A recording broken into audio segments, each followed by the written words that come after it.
සාමාන්‍යයෙන් අපි කස්ටමර්ස්ලාගේ feedback share කරනවානේ. එතකොට වොයිස් ෆීඩ්බැක් එකක් ඇවිල්ලා අපි ඒක ෂෙයා කරලා තිබ්බා. ඒක ෂෙයා කරපු නිසා ඒට අදාළ කස්ටමර් මගේ ඇසිස්ටන්ට් බැනලා මැසේජ් එවලා තිබ්බා. කාගෙන් අහලාද මගේ ෆීඩ්බැක් එක ෂෙයා කරේ කියලා.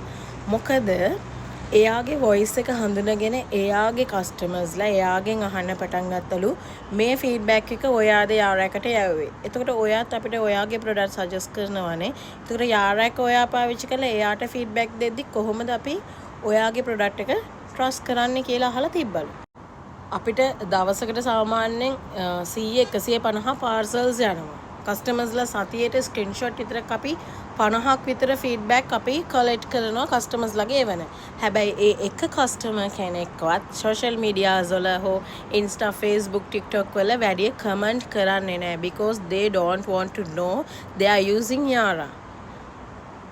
කවුරුත් කැමති නැහැ ලස්සන වෙන්නේ මම මේ ප්‍රොඩක්ට් එකෙන් කියලා කියන්න.